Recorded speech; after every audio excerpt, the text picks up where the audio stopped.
All right, y'all. We are going to be talking about motivation today, specifically motivation in birds of prey.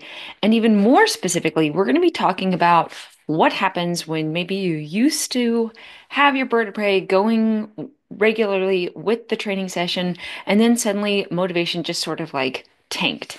And what do we do? How do we sort of problem solve that? What does it look like? And just how do we get it back? So, first, let's sort of define what motivation is.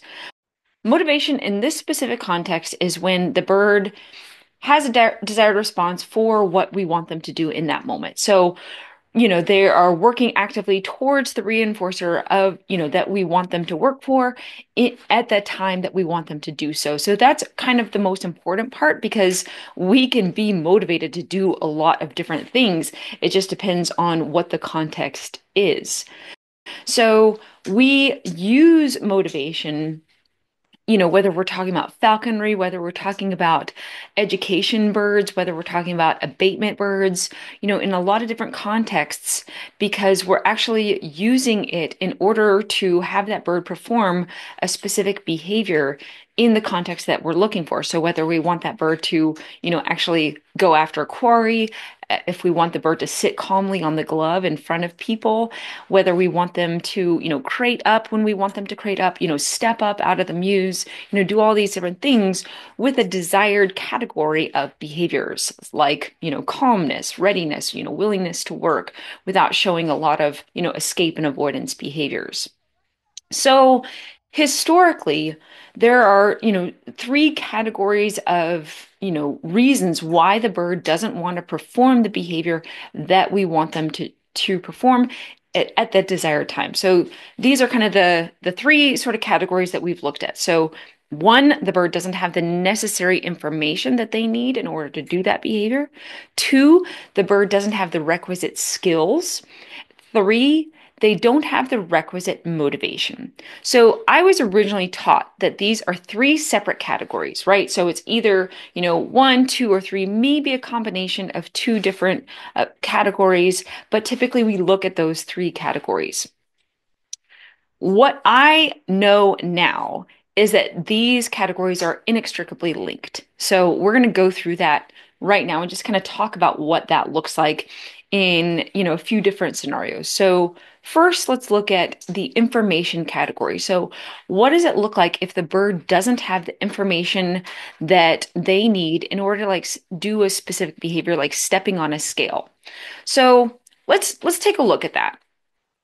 When we see a scale, we see, we have the bird on that scale, and we assume, right, that we see this thing that the bird should know how to interact with that object, that stimulus, in the way that we sort of envision in our heads, right? But the bird isn't necessarily seeing something novel, unfamiliar, or even barely familiar and be like, oh, I hop onto that thing. I put my body on a strange object, right?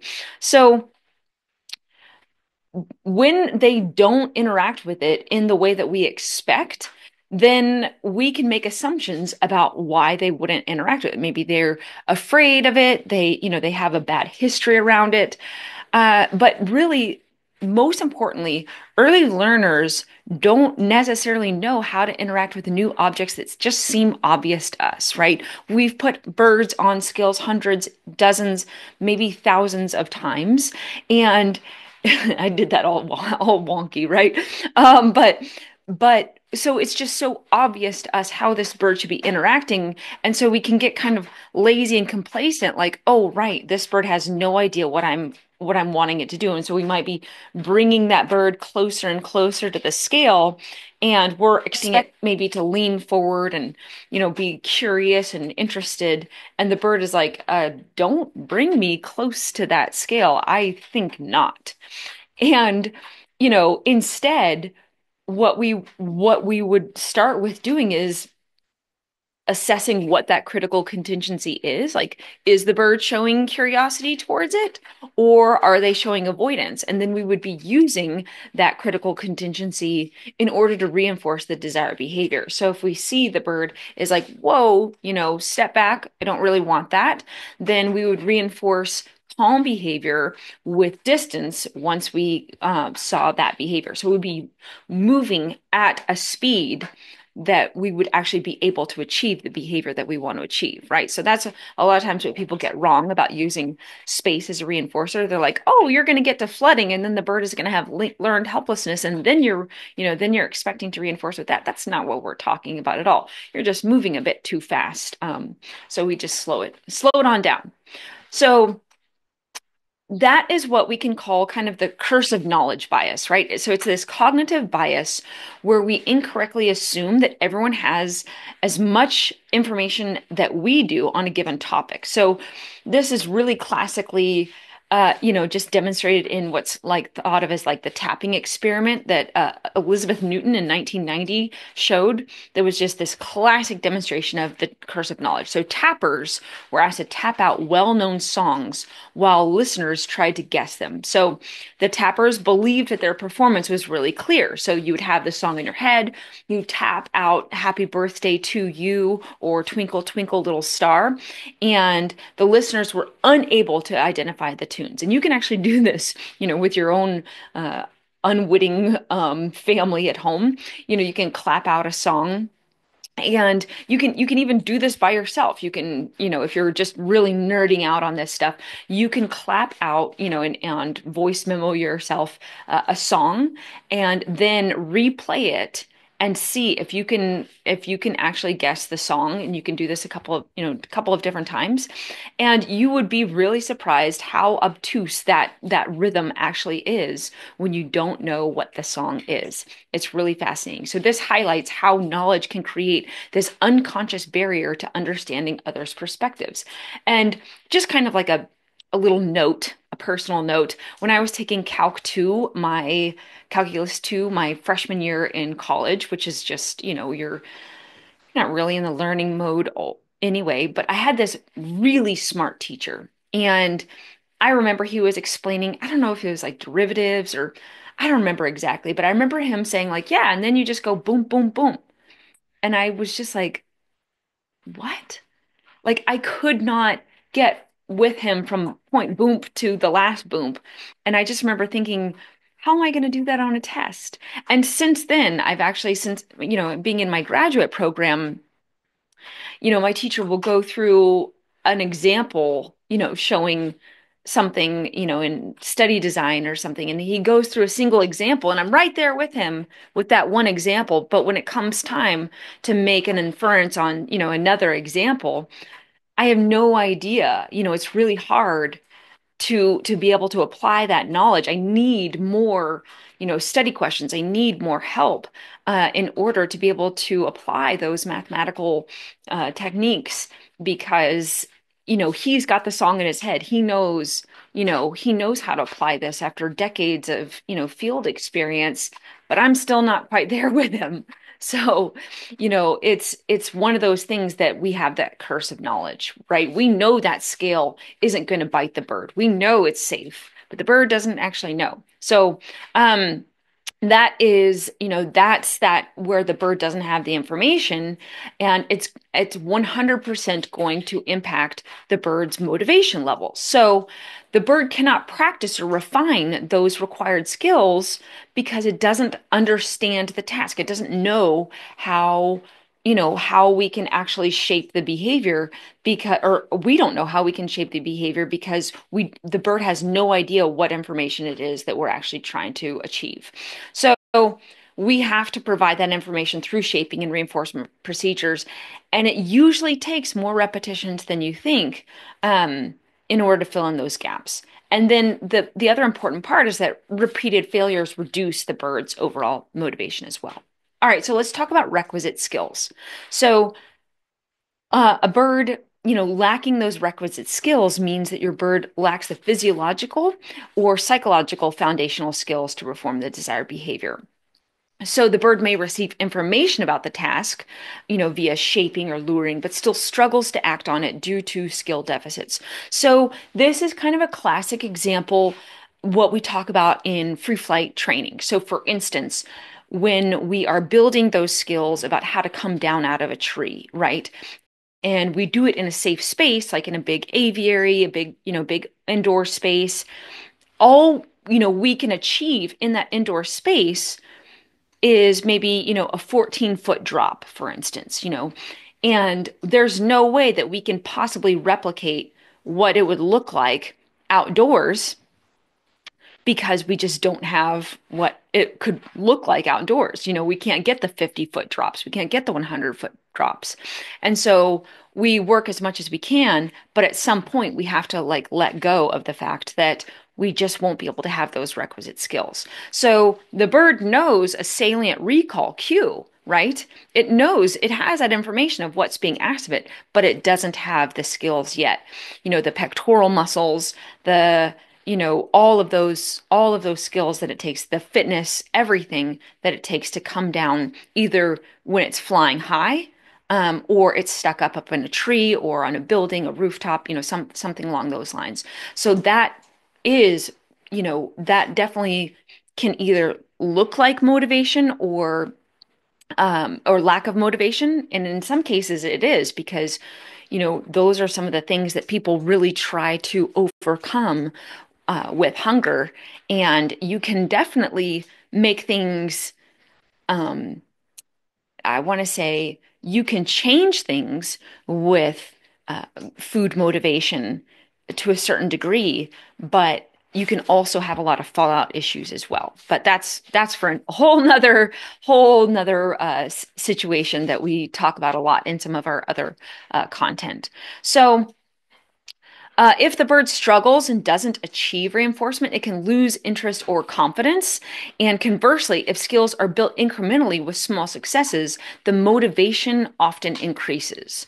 So that means that each step of skill building has inherently built in it, like motivation because the bird gains confidence as it builds in on those steps. So those steps are, what we would often call as automatically reinforcing. So that in and of itself can be, a really strong driver of positive, feedback loops when we have those steps. Okay, so let's get to motivation, that third concept. Many trainers think of motivation as a food issue, such as hunger or lack thereof, so satiation. But the easier it is to accomplish a task, the less motivation the bird actually needs in order to accomplish that task, right? So think of this, when you have a falconry bird or, a free flight education bird, that first hop to the glove, right? That's one of the things we often focus on. That first hop to the glove requires so much more food than even the 10th hop or the 100th hop. So if the bird has more skill to do it, then it doesn't necessarily need that high value reinforcer. So all of these things are, really inextricably intertwined, as that it's gaining the skill to hop onto the glove. We think of it as like, obviously, I'm asking you to hop onto the glove. The bird doesn't necessarily know. It's just doing it because that's what it takes to get the food. And then by the 10th repetition, the bird realizes, oh, you want me to hop on the glove in order to get the food. I got it. So then that cue starts to also become more salient. So all of these things are really woven tightly together. Okay?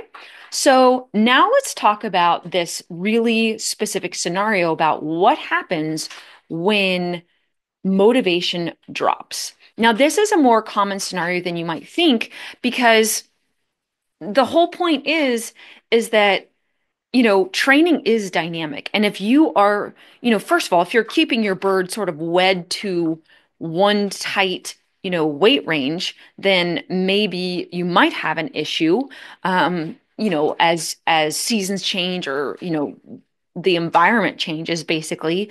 So you might have an issue in that regard, but also, we're looking at a lot of different cues as the bird is gaining skills and gaining confidence. So there's a lot of different things that we want to look at so that we can be adjusting our bird's diet, and the training sessions dynamically and paying attention. So this should be part of your training paradigm is, having this sort of flow chart, this algorithm that you know kind of what the signs are and what to do as you're seeing, certain things happen. Maybe the bird starts missing a perch or doffing a glove or not coming straight away to their least favorite trainer. Those are certain things that you should probably be paying attention to. Maybe you faded the lure on your glove and suddenly you have to start baiting that glove a little bit more in order to get your bird to do something that they normally do very, very easily. So when that happens, those are your signs to say like, okay, what's going on in my sessions in the bird's environment that I need to start paying more close attention to. Okay. So the first reaction is often to change the bird's weight, and that's not necessarily my first reaction. Okay. So this could be covering up a more systemic issue if you do that will lead to further weight reduction. Okay. And when you do that, so let's say you just have your bird on this like rigid, static weight. So you say, okay, in winter, my bird's weight is this, and in summer, we drop the bird's weight down to this. You can do that. I don't recommend that as a best practice because that's just, like that's just making a decision as a trainer that you're not really paying attention to a lot of environmental concepts that are impacting your bird's behavior. And B, you know, from a health perspective, there's a lot of other things that could be going on that we really need to start paying better attention to. So here's my three things that I look at. Okay, first of all, did the season change? When seasons change, first of all, we have metabolism issues. So we know that birds of prey have a lot of changes in their metabolism, especially when overnights are cold. So, for instance, when you start to dip down, and in autumn and spring, we have a lot of changes in the weather. It can be warm for a few days, then suddenly cold, and the nights are changing. These are going to have a lot of changes on your bird's metabolism. So that's kind of number one. And then we have our highly migratory species. So broadwing hawks, Swainson's hawks, classic, high migratory species. You might have hyperphagia, you might have zagruna. These can last a couple weeks. And for instance, like with our Swainson's hawk, suddenly during one of our bird of prey workshops, he was, just really hitting the hyperphagia. And then he jumped about 200 grams and then he topped out and he didn't want to do anything all of a sudden. He was working 200 grams higher for about a week, and then suddenly it was like zzz, nothing. And so we really quickly, just kind of got our feet under us, and we were able to find a new target range. But what it also did was it also illuminated areas that we were missing that we needed for skill building. And so we have that under our interactive hawk course that we're working on. So you can really see just kind of, we were just about to get him on his first program. He hit that high mark. Everything was great. He was going on his first program, and then suddenly everything changed. So you can really see, what we did to kind of recover that. But the other thing about migration is that it also brings other birds maybe into your area that you weren't, that aren't normal residents or pass, through the area. So there's all kinds of things that you want to pay attention to. So for instance, for us with our small owls that have that really high extrinsic mortality during certain times of the year, like winter, when great horned owls are really starting to pop off and, make their territorial calls, we saw a screeching halt with our burrowing owls to the point where we needed to make a lot of environmental changes, and we changed their window size. We changed, where we worked with them. We weren't working with them in their secondary as much. We changed a lot of things, not necessarily their weight. It was one of the things that we looked at, but it it really we even looked at the other ambassador neighbors, our great horned owl that was calling in the great horned owls around the smaller owls. And so we made a lot of changes because of the way that migration was changing their immediate environment. The same is true for like turkey vultures that come into the San Diego area. And our little screech owl was like, oh no, like this was really, really upsetting for him. So those are some things that you can actually take a look at that will 100% change your bird and their behavior.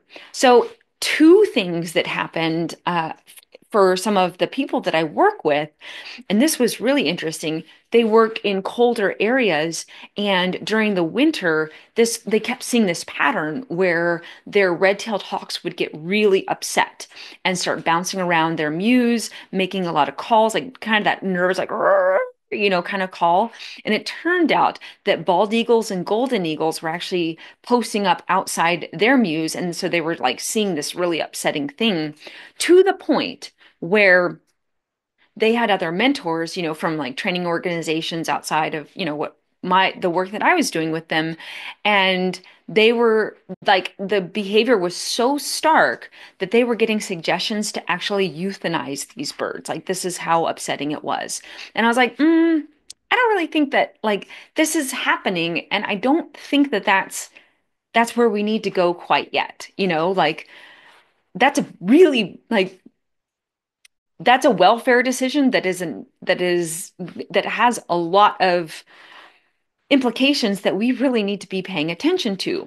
So we started looking, we didn't know that it was the eagles, right? So we were just kind of like, do we weight manage them a little bit to kind of see if we can get on top of some of this fear-based behavior. Obviously, a little bit of weight management, especially for an already heavy bird, is far better than A, rehearsing stress and nervousness constantly, and B, better than euthanasia. And so that was one of the options that we put out there. And then we also, for both of those, we either changed the orientation, so we moved mews, or we actually just like for the season, like put up, visual barriers. And lo and behold, everything changed. Like the birds went back to normal. Everything was better. And so this was a really special time, and it was really like a confidence boost for these trainers that they could problem solve and troubleshoot this big situation where these two red tails didn't, were sort of the bread and butter of their ambassador programs, and they didn't have to be euthanized.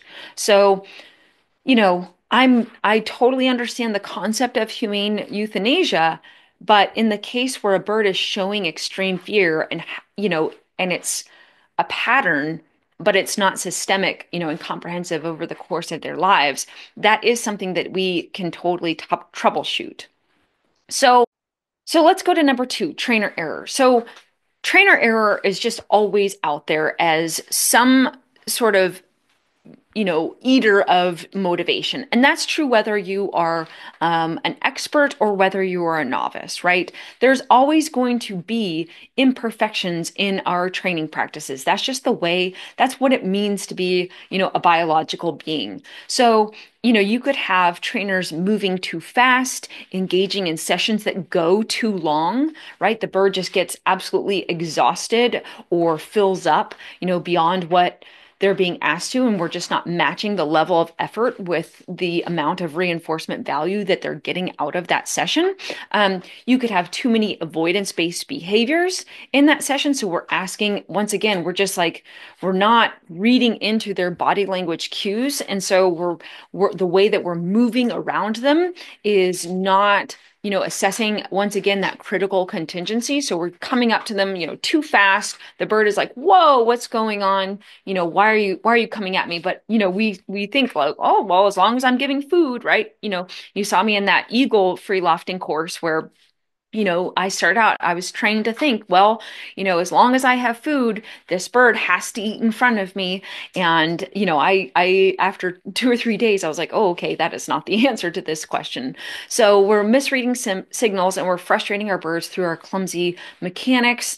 All of those things are going to impact motivation. So trainer error is always there. And sometimes we may have too many trainers or too many trainers at the novice skill level, with different timing procedures and body mechanics. And if you know the work that I do, if you've seen that my training program roadmap, you know that I'm not necessarily against having more than one trainer or even more than two trainers on a bird, obviously depending on what that bird is presenting. But it may be that there's too many trainers on a single behavior. So we want to reduce the amount of trainers that are working on a single behavior, and other trainers maybe can build their skills or build their rapport with that bird on a different behavior, maybe just in a simpler behavior, a less complex behavior, so that they can absolutely, you know, allow that bird to engage with them, but become less frustrated. So that is 100% a motivation killer, and it will clear up if the bird can relax into familiar mechanics, familiar a consistent timing, and just maybe we need to focus on something that is not as complex as stepping up, or something along those lines, until we start building some of our some of our more basic foundation levels. So that is, brings me to number three, is an insufficient foundation. So a lack of motivation can come from lack of foundational skills that they can fall back on. And so what this really means is, your bird may be able to handle a lot more from a newer team if they have more skills that are reinforceable skills. And I've seen this a lot where maybe the most senior person left, and now we have all these birds that on our ambassador team that are tough birds, and they don't want to work with a certain demographic, and so we really need to work through some of those issues.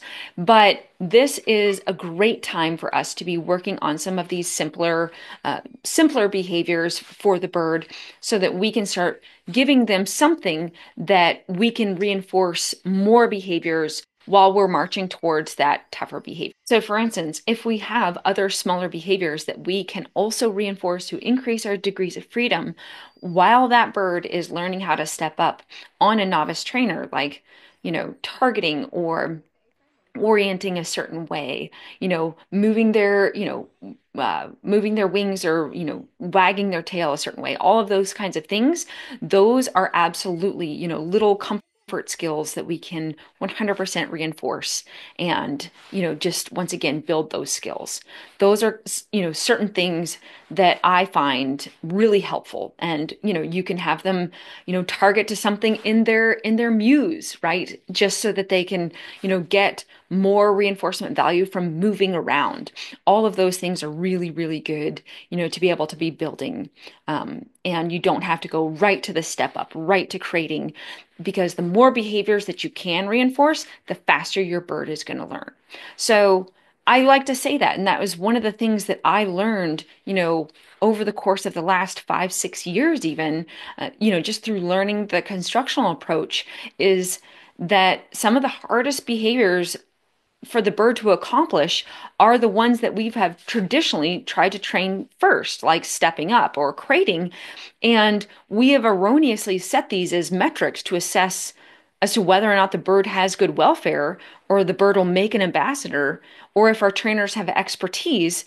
And the reality is that, the we can absolutely start with this broad foundation of simpler behaviors that, the bird can learn with. And the more we have this, the thicker that foundation is, the better off our bird actually will be. So of course that comes with individual assessment. Some birds are perfectly fine stepping up right away. Some birds need, tap targets. Some birds need stationing. Some birds, need all of those other things that just aren't traditionally what we think of when we think of, training that ambassador initially.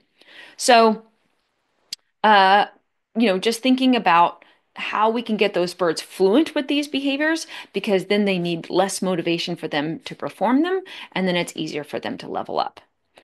All right. Those are kind of my three top things that I look at.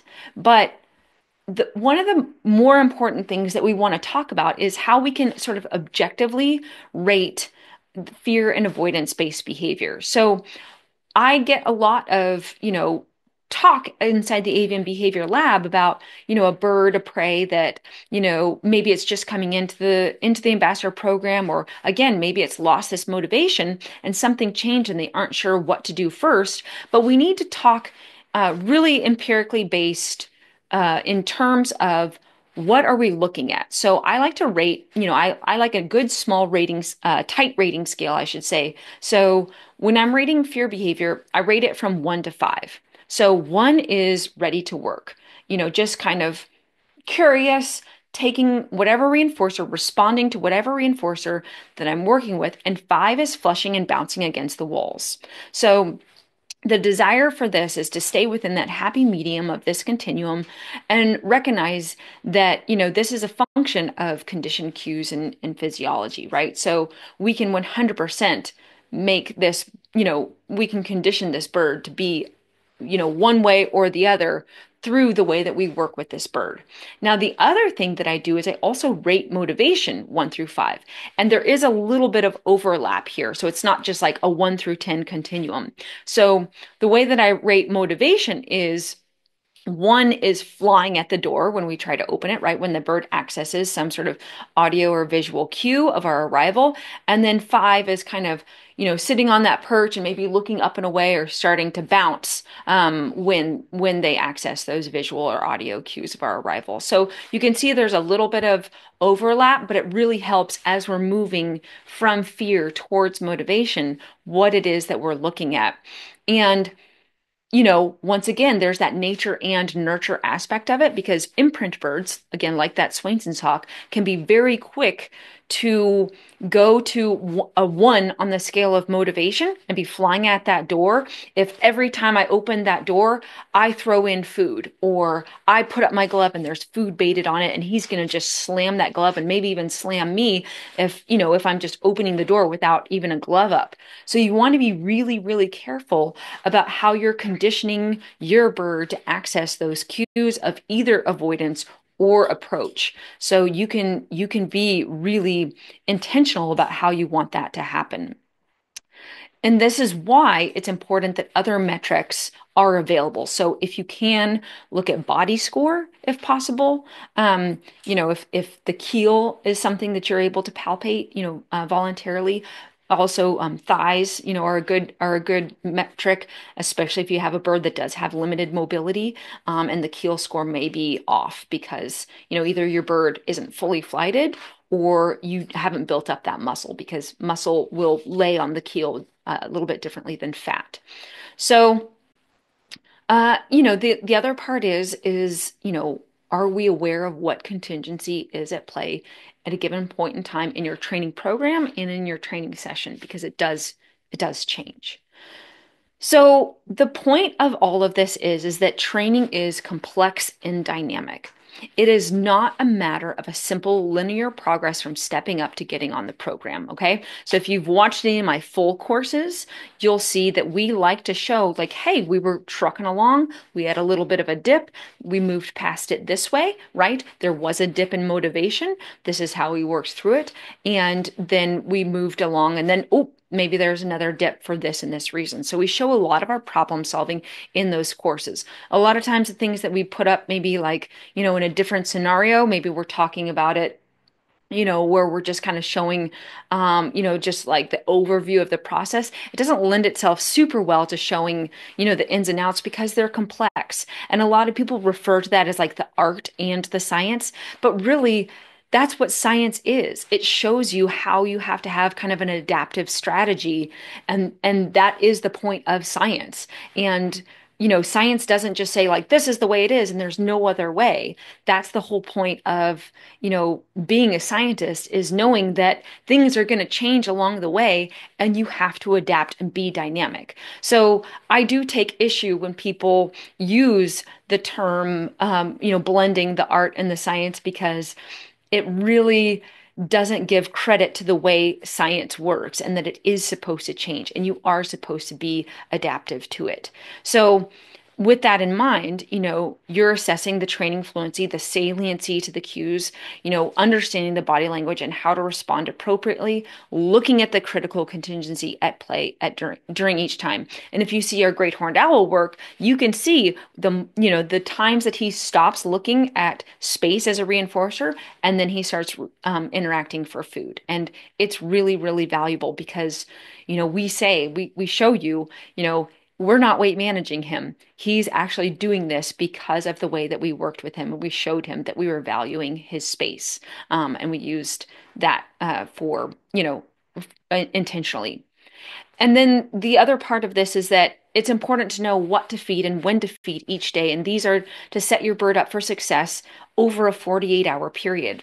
We had a scenario, for instance, with our king vulture where she's at just this really heavy heavy weight, and if she's on the board to work on a Monday, for instance, on a Monday morning, and you have sort of some competing priorities, like we had a double program day on the Sunday before that, for instance, and the trainers also knew that they needed to deep clean her aviary, which meant crating her up and, setting her aside and just like really going ham on her whole aviary.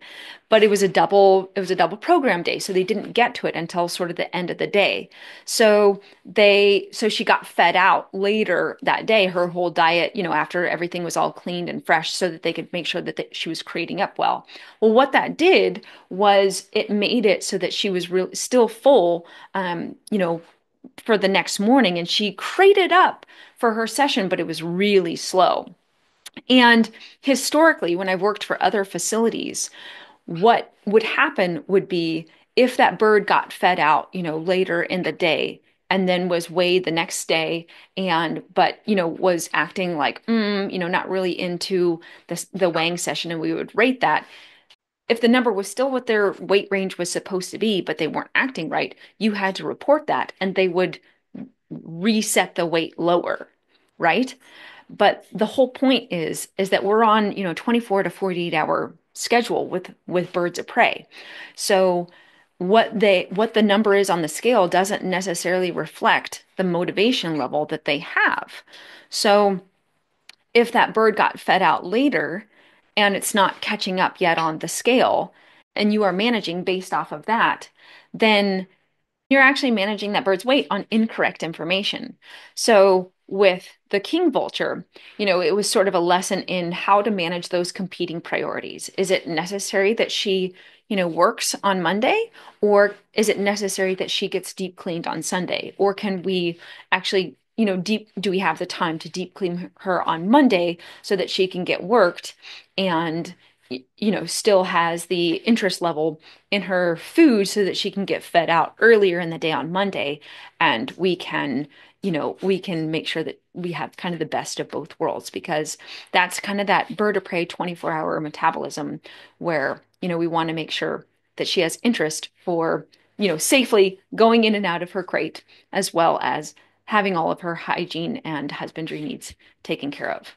So these are the things that we talk about. We do have a lot of procedures around how we feed our birds, the different levels of their diet, different dietary types, depending on the weather, how hard they work that day, if they worked that day and how we rated the completion of their goals in the sessions leading up to the day that we're seeing. These are the algorithms that are dynamic based on the bird's age, fitness level, weather, skill level, and many other factors. We have a masterclass inside the Avian Behavior Lab called the Progressive Weight Management Masterclass, as well as our Building a Training Program roadmap that incorporates these concepts to give you a whole paradigm of looking at whether or not weight management is the answer for the problem that you're looking at. So you can join us inside the Avian Behavior Lab for a free trial to see if it works out for you for 14 days with the coupon code AVIAN. So join us at the avianbehaviorlab.com and we look forward to seeing you.